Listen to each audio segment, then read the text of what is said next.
जय श्री राधे। पूज्य श्री सद्गुरुदेव भगवान के चरणों में प्रणाम। आज पूज्य श्री स्वामी राम सुखदास जी महाराज कहते हैं, नाम जप की खास विधि है, भगवान का होकर भगवान का नाम लें। केवल भगवान ही हमारे हैं और हम भगवान के ही हैं। संसार हमारा नहीं है और हम संसार के नहीं हैं। यह अगर पक्का विचार हो जाए तो तत्काल लाभ होता है। गोस्वामी जी महाराज ने कहा है, बिगड़ी जन्म अनेक की, सुधरें अब ही आज। हो ही राम को नाम जपू, तुलसी तज कुसमाज। अनेक जन्मों की बिगड़ी हुई बात आज सुधर जाए और आज अभी अभी इसी क्षण सुधर जाए। कैसे सुधर जाए? तो कहते हैं, तू राम जी का होकर राम जी के नाम को पुकार। परंतु हमारे से भूल यह होती है कि हम संसार के होकर भगवान को पुकारते हैं। संसार के काम धंधों के कारण वक्त नहीं मिलता। हम तो संसारी आदमी हैं, कलयुगी जीव हैं। इस प्रकार अपने आप को संसारी और कलयुगी मानोगे तो आप पर संसार का और कलयुग का प्रभाव ज़्यादा पड़ेगा, क्योंकि उनके साथ आपने संबंध जोड़ लिया। बिजली के तार से संबंध जुड़ जाता है तो करंट आ जाता है। ऐसे ही संसार और कलयुग से संबंध जोड़ेंगे तो उनका असर जरूर आएगा। कहते हैं, महाराज हम तो खाली राम राम करते हैं, तो ठोस भरा हुआ क्यों नहीं करते भाई? मानो भगवान के नाम में तो खालीपना है और संबंध हमारा संसार और कलयुग से है। यह बहुत बड़ी गलती है। वास्तव में भगवान ही हमारे हैं। जब हमने संसार में जन्म लिया नहीं था तब भी वे हमारे थे। जब हम मर जाएंगे तब भी वे हमारे रहेंगे।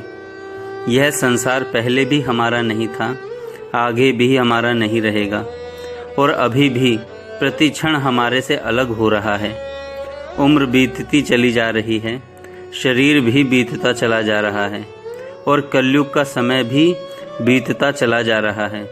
संसार का संबंध आपके साथ है ही नहीं, इस बात को आप ख्याल में रखें।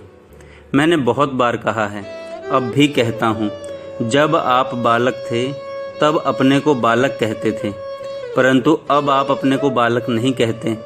आपने कौन सी तारीख को बालकपन छोड़ा? कोई भाई बहन बता सकता है तो बताइए। वास्तव में आपने बालकपन छोड़ा नहीं, प्रत्युत वह अपने आप छूट गया। जब बालकपन छूट गया तो क्या जवानी नहीं छूटेगी? वृद्धावस्था नहीं छूटेगी? यहाँ तो छूटने की रीति है। जो निरंतर छूटता चला जा रहा है उसके संबंध केवल आपका माना हुआ है।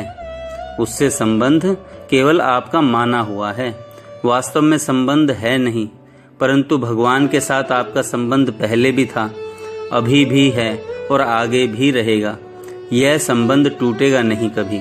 दुष्कर्मों के कारण चाहे 84 लाख योनियों में जाना पड़े, नरकों में जाना पड़े, तो भी भगवान से अलग नहीं हो सकते और भगवान आपसे अलग नहीं हो सकते। भगवान के साथ अपने इस नित्य संबंध को तो आपने भुला दिया और संसार के साथ संबंध मानकर भगवान नाम का जप करते हैं। इस कारण भगवान के नाम का प्रभाव देखने में नहीं आ रहा है। कुटुंब का संबंध तो नदी नाव संयोग की तरह है। नदी के इस पार सब एक साथ नौका पर बैठ जाते हैं और उस पार पहुंचते ही उतर जाते हैं।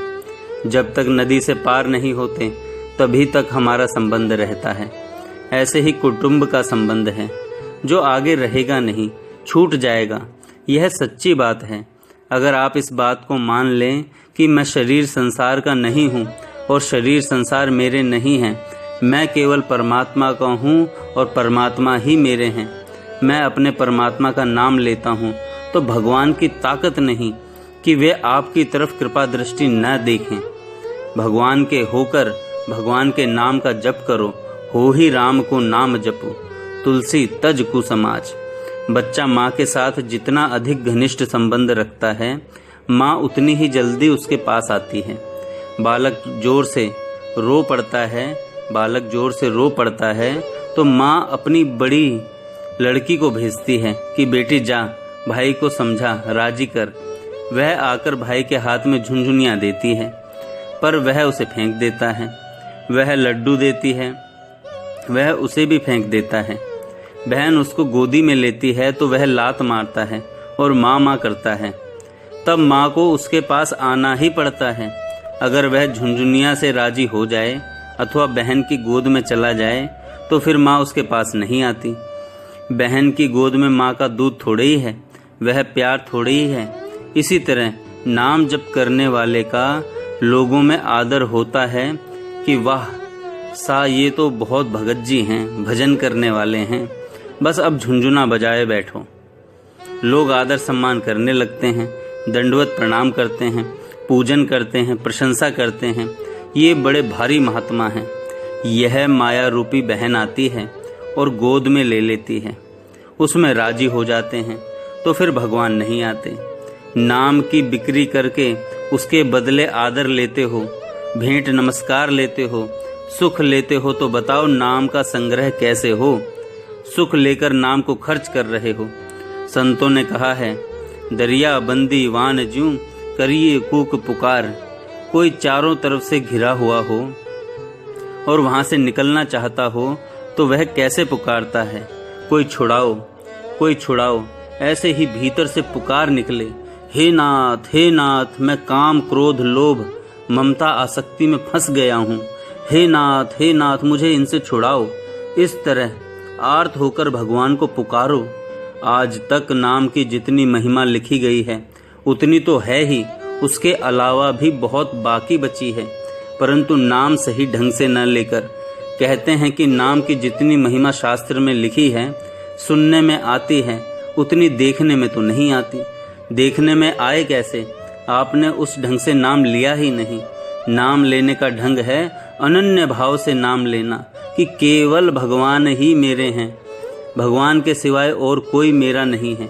मैं केवल भगवान का हूँ, भगवान के सिवाय और किसी का मैं नहीं हूँ। माता पिता स्त्री पुत्र आदि का मैं नहीं हूँ। वे मेरे को अपना मानते हैं तो मैं उनकी सेवा करने के लिए हूँ। माता पिता की सेवा करो, स्त्री पुत्र का पालन करो, पर उनसे कुछ भी लेने का भाव मत रखो। खूब तत्परता से न्याय से उनकी प्रसन्नता लो, पर अपने आप को फंसने मत दो। देने से आप फंसोगे नहीं, पर लेने की इच्छा मात्र से बंध जाओगे। सेवा करने के लिए तो सब संसार हमारा है, पर लेने के लिए संसार हमारा है ही नहीं। बढ़िया बात तो यह है कि भगवान से कुछ भी लेने के लिए हमें नाम नहीं लेना है। पापों का नाश करने के लिए भी नाम नहीं लेना है। नाम इसलिए लेना है कि भगवान हमें स्वीकार कर ले, हम भगवान के ही रहें, हम भगवान के रहें, भगवान को कभी भूले नहीं। किसी भक्त ने कहा है, हे नरकासुर का अंत करने वाले प्रभु, आप चाहे मेरा स्वर्ग में निवास कर दें, चाहे पृथ्वी पर निवास कर दें और चाहे नरकों में निवास कर दें, इसके लिए मैं मना नहीं करता। मेरी तो एक ही मांग है कि शरद ऋतु के कमल की शोभा को हरने वाले आपके जो चरण हैं उनको मृत्यु अवस्था में भी भूलूं नहीं। आपके चरण मेरे को सदा याद रहें। गर्ग संहिता जी में आता है कि मेरे जन्म का फल यही है, मेरी प्रार्थना का भी एक ही विषय है और आपकी कृपा भी मैं इसी में मानता हूँ कि आप अपने दासों के दास, उन दासों के नौकरों का नौकर और उन नौकरों के गुलामों का गुलाम तथा उनका भी गुलाम, इस तरह से अपने दासों की परंपरा में 7वीं जगह भी मेरे को याद कर लें। एक बड़ी मार्मिक बात है, कृपया ध्यान दें। भगवान से हमें कुछ नहीं लेना है। भगवान ने तो कृपा करके मानव शरीर दे दिया, अब और क्या चाहते हो उनसे? कब हुक करी करुणा नर देही, देत ईश बिनु हेतु सनेही। प्रभु ने कम कृपा नहीं की है, देवताओं के लिए भी दुर्लभ शरीर दे दिया। इसके साथ ही यत् किंचित पारमार्थिक रुचि हो गई, भगवान में जी लग गया। यह कोई मामूली चीज नहीं है। हजारों लाखों आदमियों के भीतर भी भगवान की तरफ रुचि नहीं है, पर वह रुचि हमारे में आ गई, हमारे में हो गई। यह विलक्षण बात है। भगवान के दरबार में सबसे दुर्लभ और बढ़िया से बढ़िया चीज भगवान के प्यारे भक्त। भगवान कहते हैं, संत मेरे हृदय हैं और मैं उन संतों का हृदय हूँ। वे मेरे सिवाय और कुछ नहीं जानते तथा मैं भी उनके सिवाय और कुछ नहीं जानता। ऐसे भगवान के प्यारे संतों की वाणी, उनका संग, उनका इतिहास हमारे को मिल जाए तो यह भगवान की कम कृपा है क्या? हनुमान जी लंका में विभीषण जी से मिलते हैं तो वहाँ विभीषण जी कहते हैं, अब मोहि भा भरोस हनुमंता, बिन हरि कृपा मिलहि नहीं संता। हनुमान जी, अब मुझे भरोसा हो गया है कि भगवान मेरे पर कृपा करेंगे। आप मिल गए, इससे यह मालूम देता है कि भगवान भी मिलेंगे। भगवान ने अपने दरबार की बढ़िया से बढ़िया चीज़ दे दी है, फिर भी भगवान से मांगते हैं कि वह दो, अमुक चीज़ दो। आप समझते ही नहीं कि भगवान से क्या मांगा जाए। भगवान की दी हुई वस्तु का मूल्य भी नहीं आंक सकते। हमारी भगवान में श्रद्धा नहीं, प्रेम नहीं, अपनापन नहीं है तो उतना भगवान में अभाव आ गया। हम भगवान में श्रद्धा, प्रेम, अपनापन करते हैं तो उस अभाव की पूर्ति हो जाती है। इस प्रकार भगवान के अभाव की पूर्ति करने की योग्यता वाले मनुष्य शरीर को पाकर भी हम नाशवान पदार्थों के पीछे पीछे दौड़ते हैं, जो हमारी कदर करते ही नहीं। मीराबाई इतनी ऊंची हो गई, इसका क्या कारण था? इसका कारण था, मेरे तो गिरधर गोपाल, दूसरों ना कोई, मेरे तो केवल भगवान हैं, बस और कोई मेरा है ही नहीं। इस प्रकार भगवान के साथ अनन्य संबंध हो, इस प्रकार भगवान के साथ अनन्य संबंध हो। यह अनन्य भाव ही भगवान को पकड़ता है, क्रिया नहीं पकड़ती। पदार्थों से और क्रियाओं से आप भगवान को खरीदना चाहोगे तो यह नहीं होगा। भगवान में अपनापन करो तो भगवान चू नहीं कर सकते और हिलकर जा नहीं सकते। मैं भगवान का हूँ और भगवान मेरे हैं, फिर वे क्यों नहीं हैं? अभी तक भगवान मिले क्यों नहीं? अभी तक भगवान ने दर्शन क्यों नहीं दिए?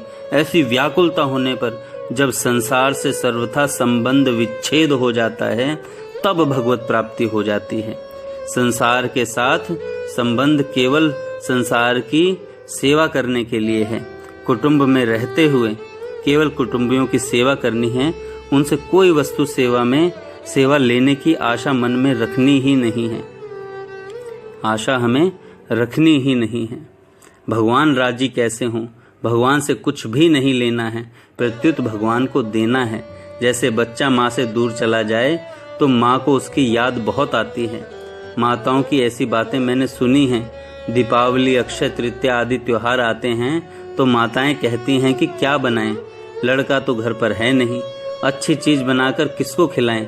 लड़का घर पर होता तो माताएं बढ़िया बढ़िया चीज़ें बनाती हैं और लड़के को खिलाकर खुश होती हैं। ऐसे ही भगवान के लड़के हम लोग चले गए विदेश में। अब भगवान कहते हैं क्या करूं, क्या दूं? लड़का तो घर पर है ही नहीं, वह तो धन संपत्ति की तरफ लगा हुआ है, खेल कूद में लगा हुआ है। सन्मुख होए जीव मोह जबहि, जन्म कोटि अग नासहि तबहि। परंतु आज सन्मुख हो रहे हैं रुपए पैसों के, वस्तुओं के, कुटुंब के, आराम के, मान सम्मान के, स्वाद शौकीनी के। जो संसार से आशा रखता है और भगवान का भजन भी करता है, वह भजन नहीं करने वाले की अपेक्षा तो अच्छा ही है। किसी तरह से भगवान में मन लग जाए तो बड़ा अच्छा है।